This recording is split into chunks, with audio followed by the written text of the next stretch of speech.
Trump anuncia que vai fazer a sua investida, algumas pessoas vão chamar de invasão, outros de retomada, de resgate, como você queira chamar. Mas isso vai acontecer, porque você deve se recordar que a gente comentou aqui na segunda-feira que o número oficial de mortos estava chegando na casa ali dos 800 oficiais, mas que já haviam mais de 2.000 desaparecidos. Portanto, provavelmente esses desaparecidos eram mortos. De segunda para cá, o número de mortes confirmadas ultrapassa 3.400 pessoas mortas nesse manifesto, que acontece no país todo. Para onde foram o número de desaparecidos? Para mais de 11.000 pessoas. Ou seja, entre esses 3.400 e essas 11.000 pessoas, certamente tem milhares de mortos. Talvez estejamos falando aí de 10.000 mortos. Porque nem no número de desaparecidos eu confio mais, porque se saiu de 2.000 para 11 em 2 dias, sexta-feira a gente pode estar anunciando 20, 30 mil desaparecidos. Então o número de mortes é alarmante. O povo não está saindo das ruas. Ele vai para frente cada vez mais. Na história, pelo menos aí dos últimos 30 anos, não há nada parecido de um povo combatendo o seu regime como se não houvesse amanhã. Cada uma dessas pessoas que vai para a rua tem convicção que pode não voltar e elas não se importam com isso. Então, no meio dessa loucura, o Trump já avisou que vai invadir, já preparou, já disse que preparou suas tropas para isso. E eu começo aqui jogando uma pergunta para os nossos comentaristas, porque já sabemos que a primeira linha de ataque vai envolver 3 questões. A financeira, que um detalhe aqui para isso, né? Porque os países do Oriente são muito bem estruturados para se prejudicar o mínimo possível com isso. Vide Rússia, vide China, o próprio Irã, que já passou por isso, também se livrou disso, mas eles estão estudando uma forma mais intensa de fazer um bloqueio financeiro rigoroso, não sabemos exatamente como vai ser. Segundo ponto, o ataque cibernético, porque a todo momento o Irã está sem internet, está sem luz, vai e volta, por isso que as informações demoram a chegar. E, por fim, aí sim, a invasão militar feita por caças. Então sabemos que a primeira entrada dos Estados Unidos vai acontecer por meio aéreo.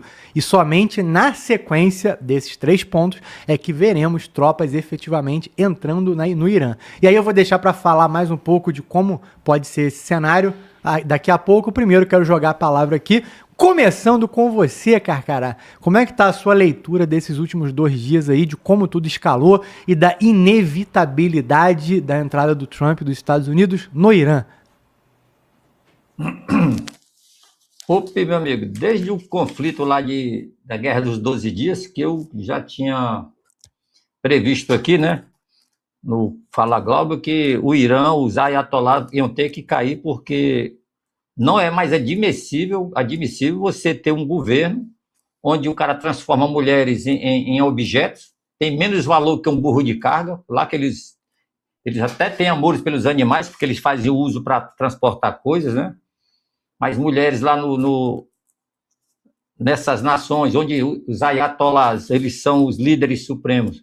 No caso é o Irã, né, que tem é o único país que tem o ayatollah como líder supremo, é o Irã. Ayatollah existe quase todos os países onde tem a religião muçulmana, existe os ayatollahs, né? Agora, no Irã, o ayatollah, além dele ser o líder supremo, ele é a autoridade máxima, ele é político, ele é judiciário, ele é político, ele que diz quem vive, quem morre, quem fica preso. O cara é sinistro. Até parece um país aqui da América do Sul. Mas vamos lá, cara. Sobre isso aí, o que é que está acontecendo? O que é que eu falei ontem? O Trump não atacou, nem vai atacar, porque o público quer, o sofrimento está exigindo, porque se o Trump atacar e não cumprir o objetivo, não vai adiantar porra nenhuma. Então, o que está acontecendo? Como é que ele fez na Venezuela? Que a gente já deu uma aula aqui para as pessoas. Como é que a gente divide uma guerra? Em 2 partes, tarefas e propósito. O que são as tarefas? Atacar combustível, comboio, quartéis, rodovias, ferrovias, infraestrutura, fábrica, batalhões, unidades no terreno, usinas disso e daquilo. Pronto, são as tarefas. Desembarcar, progredir, defender, proteger, isso tudo são tarefas. Qual o objetivo disso tudo? O propósito: derrubar o regime iraniano. Se ele gastar essa ruma de dinheiro, matar essa quantidade de gente e não derrubar o líder iraniano, então ele não cumpre mais a tarefa. Por quê? Eu vou repetir aqui, quem quiser escrever, escreva. O Trump jogou fora o modelo de se fazer combate dos governos anteriores, que vai no Afeganistão, passa 20 anos, vai no Iraque 30 anos, vai não sei aonde 30, 40 anos, vai no Vietnã 10 anos, vai não sei aonde.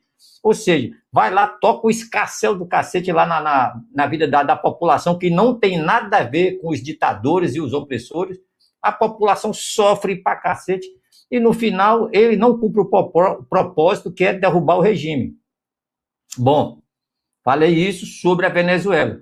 Então, o Trump está fazendo o quê? Triangulação de informação e posição para tentar matar a charada de onde se encontra o Ali Khamenei.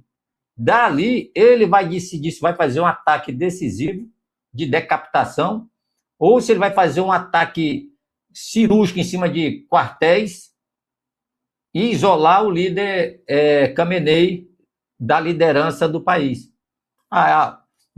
Isso aí envolve morte? Envolve sim. Israel já provou que se for para matar líder muçulmano, iraniano, do Catar, onde eles vão lá e passam o rodo. Com certeza o trabalho de aproximação sucessiva sobre esses alvos tá valendo, hein, cara? Quanto à quantidade de mortes, meu amigo, eu falei, cara, passou de 3 mil, ontem eu falei, né, para vocês aí, eu sabia que estava em quase 8, mas como tem muitas fontes, e o pessoal estava misturando desaparecido com mortes, eu falei, cara, passou de 3 mil com certeza. Eu acho que deve estar entre 5 e 10 mil a quantidade de mortes, tá? Porque o Irã é muito grande, são quase 100 milhões de habitantes, e lá tem a guarda revolucionária, tem a guarda não sei de quê, o serviço secreto não sei de quê. Cara, é pior do que a Venezuela. E o povo lá é desarmado. O povo iraniano não tem arma. Quem tem arma é só o comando do país, entendeu, senhores?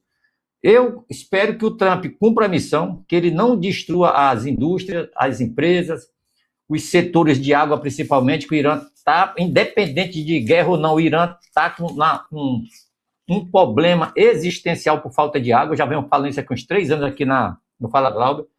O clima em si já é o inimigo mortal do Irã, devido à desertificação. Os rios que existiam no Irã, todos eles, quase todos já secaram, porque foi usado para lavoura, para o agro, esse negócio todo.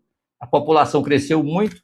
Agora imagine aí, quase 100 milhões de pessoas tomando água todo dia, cada qual tomando 3 litros, digamos assim.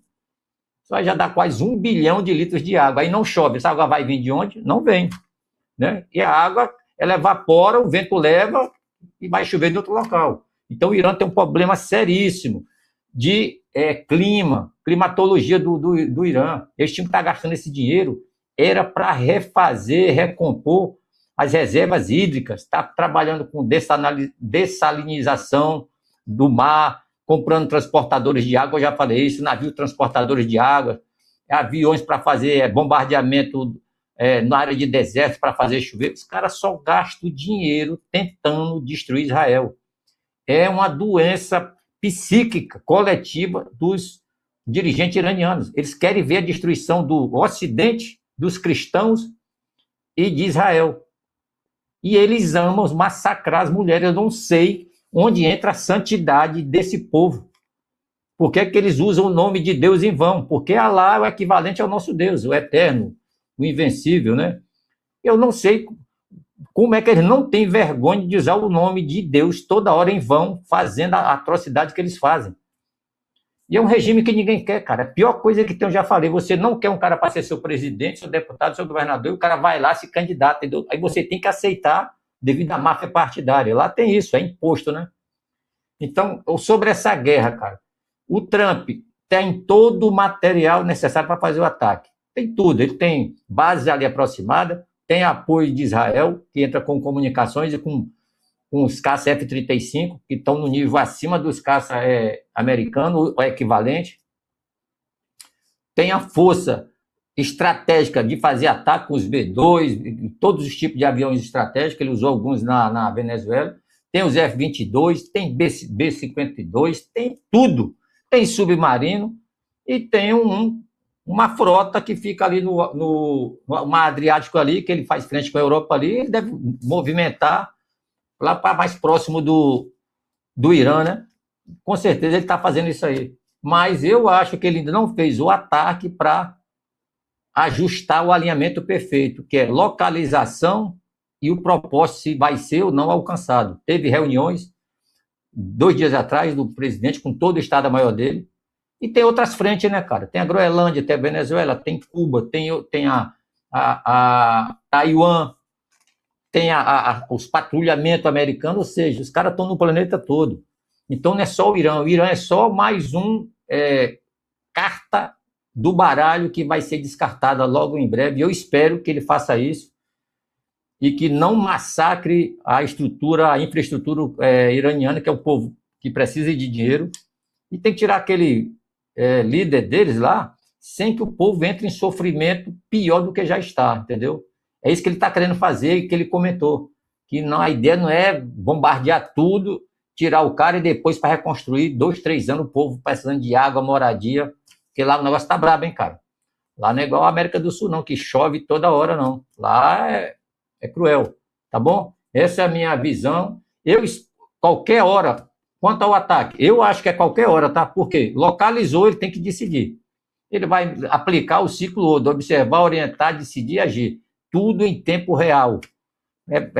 Ele tem poder militar para isso aí. E quanto à Rússia e a China, nada vão fazer. Nada vão fazer. Entendeu? Nada vão fazer. O que é que não fez também o americano agir logo rápido? Porque o Irã não é bobo, e eu falei, o Irã não é maluco de fechar o Estreito de Hormuz. Porque se ele fechar, ele leva aperto da China, porque não vai mais petróleo para lá. E o americano vai ter que intervir, porque vai influenciar na inflação americana, porque o preço do petróleo vai lá nas nuvens. O único país que ganharia com isso seria a Rússia, porque o preço do petróleo ia lá em cima, e o Vladimir Putin ia jogar as reservas dele lá para perto de 1 trilhão. Já está quase isso já. É isso aí, meu amigo.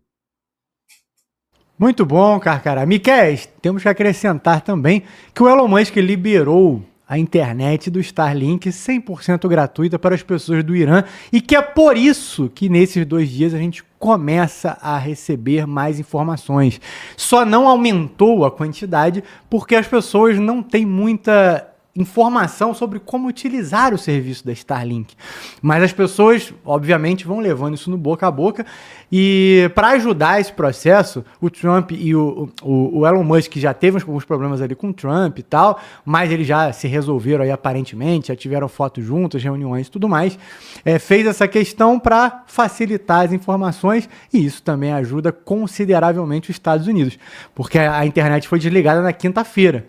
Então, as pessoas só estavam conseguindo alguns acessos por 2G e foi muito complicado. Então, ainda cabe acrescentar esse ponto aí. Mas, Miquel, queria te ouvir aí. Que mesmo com a internet do Elon Musk sendo liberada, muitos dos iranianos ainda estão tendo dificuldade, até porque o próprio regime dos ayatollahs está fazendo um trabalho para tentar bloquear o acesso do povo iraniano à internet, mesmo através da Starlink. Né? Então tudo isso dificulta ainda mais esse processo de comunicação, mas o que nós vemos é, tanto o presidente Donald Trump quanto o Reza Pahlavi, o príncipe herdeiro do Irã, né? Que foi ali, a família dele foi deposta, e os ayatollahs assumiram, ambos estão estimulando a população a continuar indo às ruas, protestando e tentando ocupar o espaço. Isso por quê?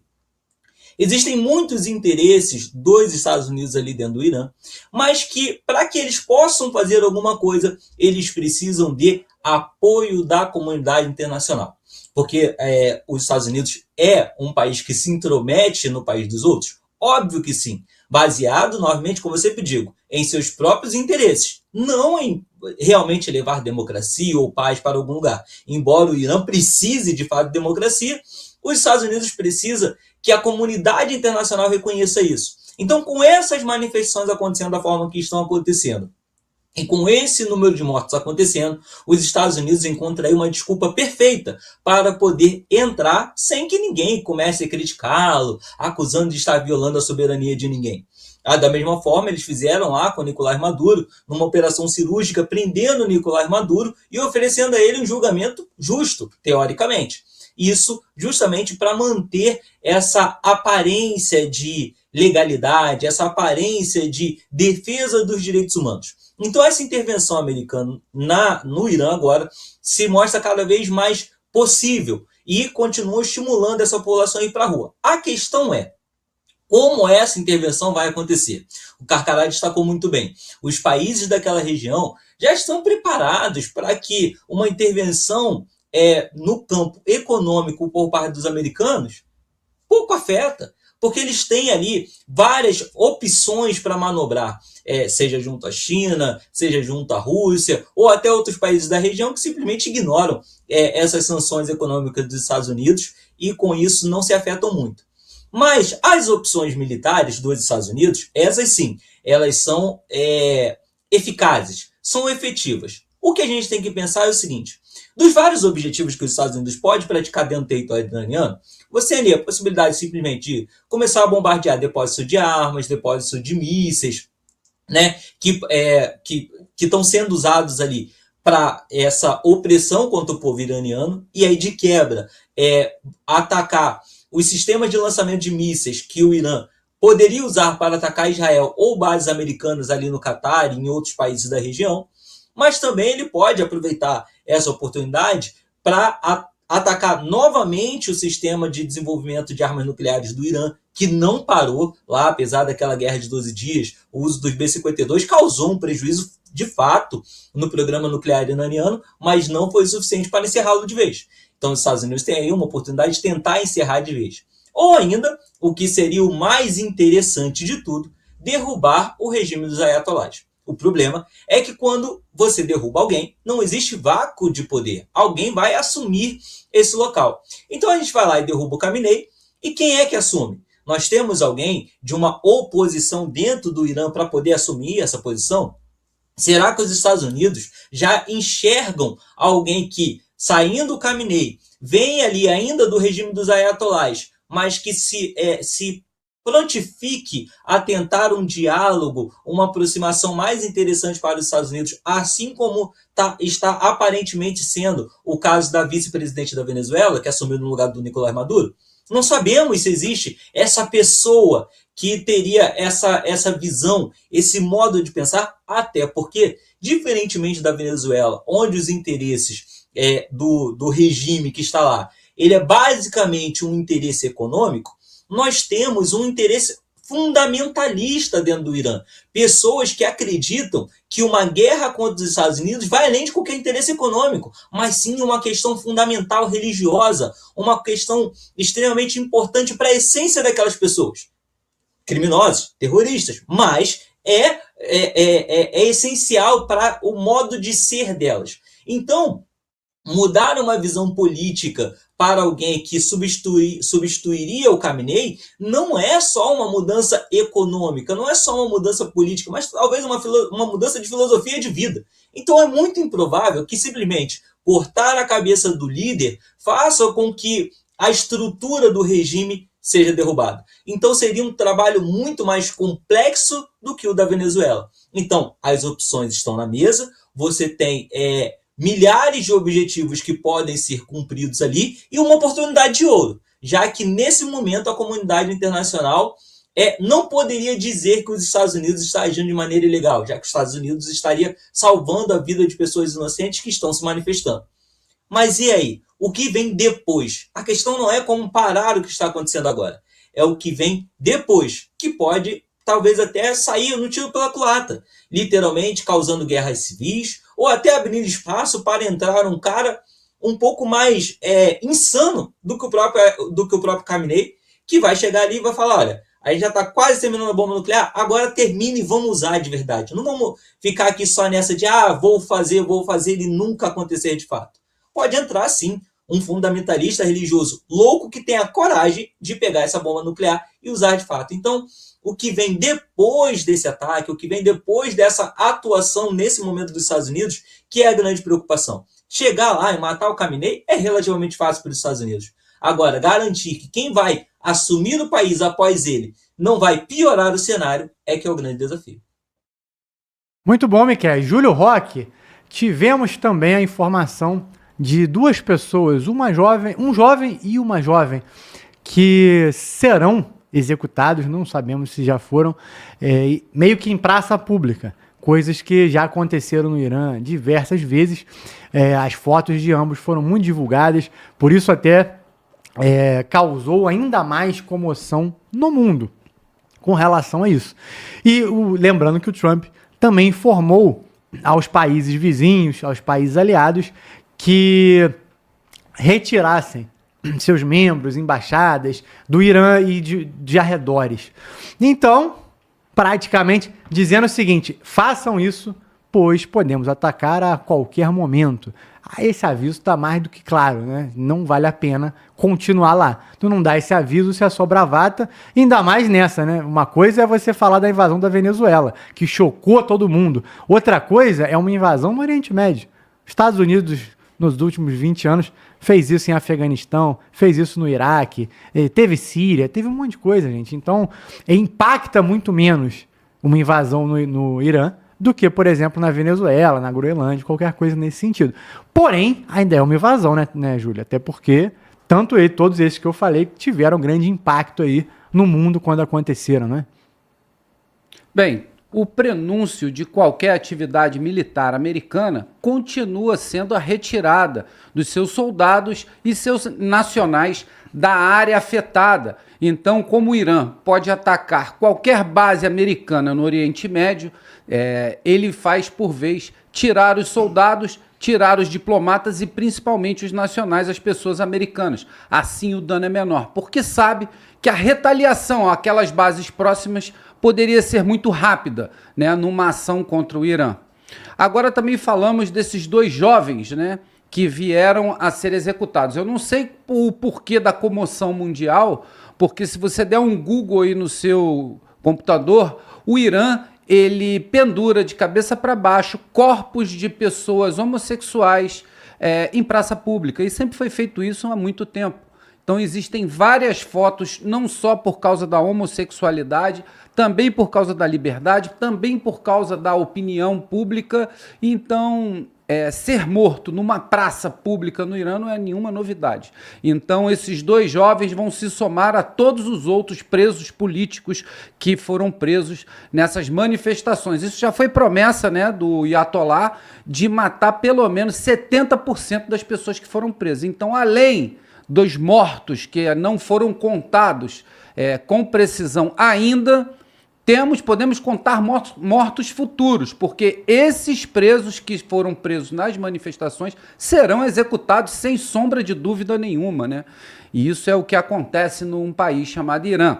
Mas eu queria também falar da possível resposta do Irã a essas bases a qual os americanos estão tirando. Para a gente ter uma ideia do poder americano no local, os países possuem bases americanas militares, existem militares nesses países. Vou falar aqui para vocês.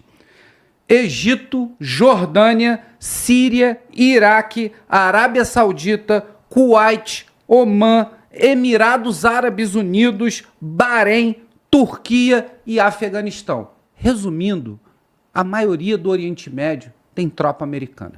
Então, isso é uma coisa que, ao mesmo tempo, demonstra força, porém, são possíveis alvos para os mísseis intermediários e até mesmo de curto alcance do Irã, a qual não se tem muito controle. O americano vai ficar preocupado com as bases de mísseis de defesa aérea que possa atingir os seus aviões e os mísseis de longo alcance para que possa atingir Israel. Israel é um ponto-chave dentro desse embate aí da possível invasão americana, e parece que as informações vindas de Israel é para segurar um pouco, né, essa invasão. Parece que o presidente Trump já quer o ataque, porém está sendo segurado pelas decisões de Israel, com medo da retaliação que pode acontecer. Então, guerra de mísseis é uma coisa que não é brincadeira. Se você tem um escudo antimísseis, mas deixa um míssil passar, eu acho que o resultado,